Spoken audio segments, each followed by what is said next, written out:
অনেক জায়গায় বলেছি একটা কথা, আবারও বলছি, ঘরেতে ভ্রমর এলো গুনগুনিয়ে আর বাড়িতে ম্যাথর এলো ঝেঁটা নিয়ে।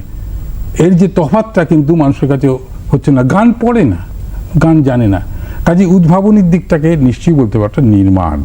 কিন্তু নির্মাণের একটা ক্যানভাস আছে, সেই ক্যানভাসটা হচ্ছে আমার পরিবার, আমার পিতার দিক, মাতার দিক, দুই দিকে। আমার মা হারমোনিয়ামে দু হাতে অর্গানের মতো বাজাতে পারতেন, আমার বড় মামা বাঁশি বাজাতে পারতেন, আমার ছোট মামা সে কবিতা লেখা আমাদের শিখিয়েছেন। সে ছোট ছোট এ নিয়ে কি বলে বাড়িতে সেই খাট পেতে অনুষ্ঠান করছেন। কোনো কোনো আমাদের মধ্যে কেউ কেউ আবার ছেলের মধ্যে মেয়ে এসে নিচ্ছে, এরকম সমস্ত হতো। আর বাবার দিকে তো জ্যাঠামশাই তো নিজে মানে অত্যন্ত ভালো গান করতেন, তিনি গোপেশ্বরবাবুর কাছে শিখেছিলেন। এবং রমেশ বন্দ্যোপাধ্যায় রেগুলার আসতেন। সবচেয়ে বড় কথা, আমি ব্রাহ্ম পরিবারে জন্মেছিলাম একটা সাংগীতিক পরিবেশের মধ্যে।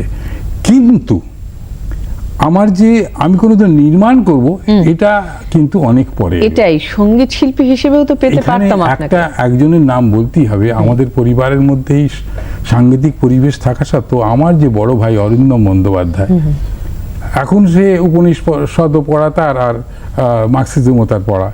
সে অনেক বড় চাকরি করে তারপরে রিটায়ার করেছিল, খুব ডান পিটে ছিল। কিন্তু আমার সঙ্গে তার বয়সের ডিফারেন্স কিন্তু খুব কম, 1 বছর 8 মাস।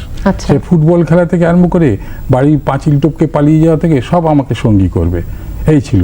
তা ব্রাহ্ম কীর্তন যখন যেটা হতো, ধরো 7ই মাঘ আর বোধহয় 10ই মাঘ নগর সংকীর্তন হতো, সেখানে আমরা যেতাম। সেটা একটা জায়গা থেকে গিয়ে মন্দিরে যেত, আবার সারা এই যে উষা কীর্তন হতো সমস্ত পৌষ মাস জুড়ে, সেই পৌষ মাস জুড়ে যে উষা কীর্তন হতো, সেও এক জায়গা থেকে বেরিয়ে একটা বাড়িতে গিয়ে সেখানে বসা হতো।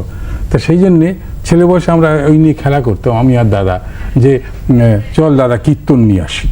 আচ্ছা, কীর্তন নিয়ে আসি, মানে এই প্রভাবটা আমাদের মধ্যে ছিল। কিন্তু নির্মাণটা কি করে হলো, ওই দাদাই কিন্তু আমাকে বামপন্থী রাজনীতি করা, আমি রাজনীতি ঠিক সক্রিয়ভাবে কোনোদিনও করিনি, কিন্তু বামপন্থী যে মানসিকতা, ভাবনার দিকে দাদার ভাবনাটা আপনার সেই সমস্ত ভাবেই কিন্তু দাদাই নিয়ে এসছে।